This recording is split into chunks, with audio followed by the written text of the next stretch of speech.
নমস্কাৰ বন্ধুসকল, মই আজি ষ্টাৰ্ট কৰিম মোৰ নিজৰ এখন ম'ম' দোকান। আৰু মোৰ এই ম'ম' দোকানখন দি মই এদিনত কিমান টকা প্ৰফিট কৰিব পাৰোঁ সেইটোও চাম। আৰু মই এই ম'ম' দোকানখন দিম আমাৰ গাঁৱৰ ফিল্ডত, য'ত আজি ৰাতি প্ৰগ্ৰেম হ'ব। আৰু সেই প্ৰগ্ৰেমৰ কাষতে মই মোৰ এই সৰু ম'ম' দোকানখন ষ্টাৰ্ট কৰিম। আৰু তাৰ কাৰণে কিছুমান বস্তুৰ প্ৰয়োজন হ'ব, যিখিনি মোৰ তাত অলৰেডি আছেই। আৰু এতিয়া আমাৰ কিছুমান বস্তু বজাৰ কৰিব লাগিব, যিখিনি হৈছে আদা, পিঁয়াজ, ৰহুন, মাংস আৰু ময়দা। এই সকলোখিনি বজাৰ কৰি ল'ম আৰু বজাৰ কৰি লিষ্টখন মই আপোনালোকক দেখাম যে কোনটো কিমান পৰিমাণৰ মই বজাৰ কৰোঁ আৰু কিমান টকা ক্ষতি হয়। আৰু লগতে আমি ম'ম' চেল কৰিম, chicken momo', only chicken momo' থাকিব। আৰু তাত মই ফুল প্লেটৰ দাম ৰাখিম 40 টকা, আৰু যদি হাফ প্লেট হয় 20 টকা, আৰু ফুল প্লেটত আহিব 6 পিচ আৰু হাফ প্লেটত আহিব 3 পিচ। আৰু বলক এতিয়া আমি বজাৰখিনি কৰিবলৈ যাওঁ আৰু আপোনালোকক দেখাম, গতিকে ভিডিঅ'টো শেষলৈকে চাই থাকিব। আজিৰ এই ভিডিঅ'টো যদি ভাল লাগে তেনেহ'লে লাইক এটা কৰি দিব। আৰু একদম প্ৰথমতে আহি গ'লোঁ মাংস দোকানত মাংসখিনি লৈ ল'বৰ কাৰণে। আৰু বলক মাংসখিনি লৈ লওঁ। মাংস কেজি কেনেকৈ? 240। অ'কে, 1 কেজি মাংস 240।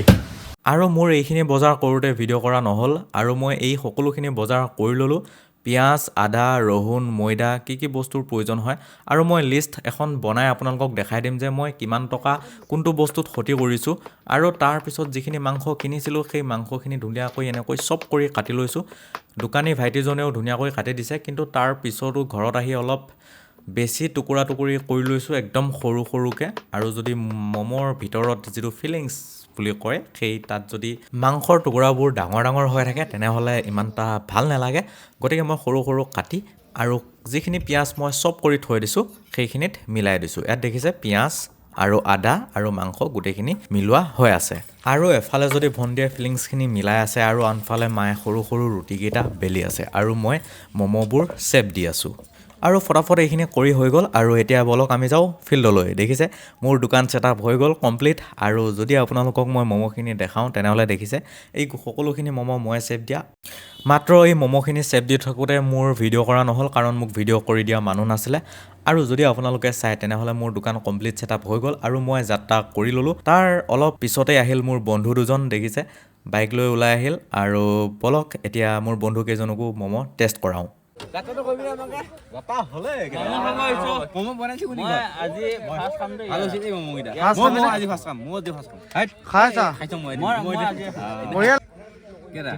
ফুল প্লেট 40 টকা, 20-40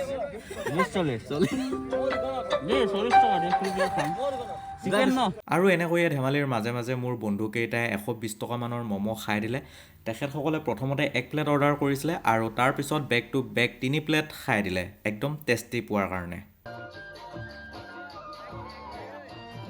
আৰু দেখিছে গান বাজি আছে প্ৰগ্ৰেমত, কিন্তু কোনো মানুহেই অহা নাই বৰ্তমান সময়লৈকে।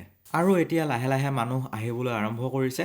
আৰু এই মাঘৰ এনিশাত বৰ্তমান আমাৰ গাঁৱৰে মনোজ কুমাৰ নাথ কেইদিনমান আগতে বহুত পপুলাৰ হৈছিলে ফেচবুকত, বহুত ধুনীয়া কণ্ঠত জুবিনৰ গান গায়। আৰু মই মোৰ দোকানত বহিয়ে মই তাৰ গান এনজয় কৰি আছোঁ।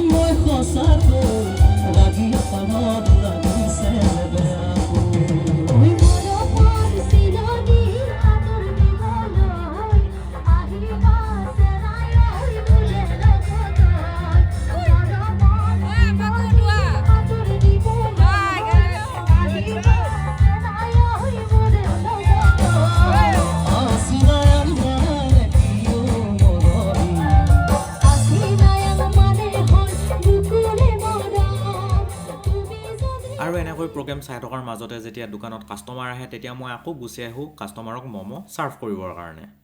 আৰু এনেকৈ ম'ম' দোকান ষ্টাৰ্ট কৰি বহুত কষ্ট হৈছে যদিও কষ্ট অনুভৱ হ'ব দিয়া নাই মোৰ বন্ধুকেইজনে।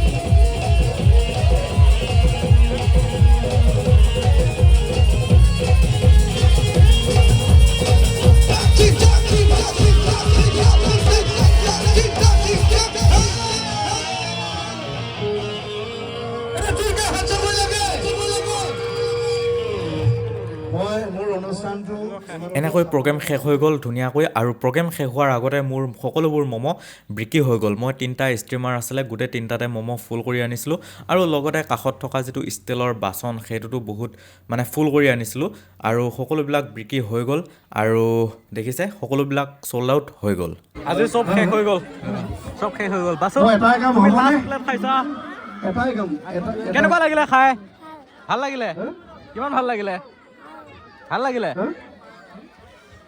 আজিলৈ বাই বাই বাপা কেনেকুৱা আজিলৈ ইমানখিনিতে সামৰণি মাৰিলোঁ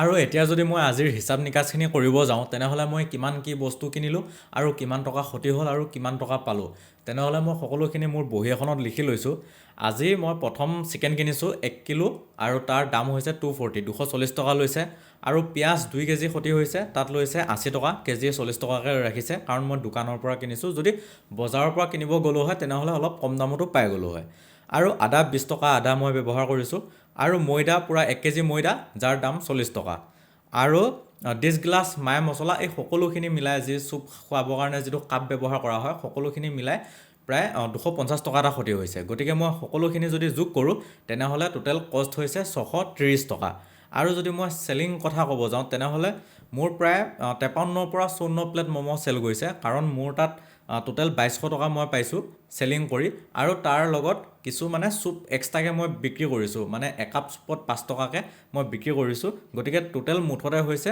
2200 টকা আৰু তাৰে যদি মই 2200 টকাৰ পৰা 630 টকা বিয়োগ কৰোঁ তেনেহ'লে মোৰ তাত বাচিব 1570 টকা আৰু আজিৰ এই সৰু দোকানখনৰ পৰা মই 1570 টকা ইনকাম কৰিছোঁ আৰু যদি মই এই দোকানখন গাঁৱত নিদি টাউনত দিলোঁ হয় তেনেহ'লে ইয়াৰ ইনকাম দুগুণলৈ বাঢ়িলে হয় আৰু মই যদি দিনে 1500 টকাকৈ ইনকাম কৰোঁ তেনেহ'লে মাহিলী 45,000 টকা মোৰ ইনকাম হৈ আছে গতিকে আজিৰ ভিডিঅ'টো যদি ভাল পালে তেনেহ'লে প্লিজ লাইক এটা কৰি দিব আৰু আপোনালোকৰ বন্ধুবৰ্গৰ মাজত শ্বেয়াৰ এটা কৰি দিব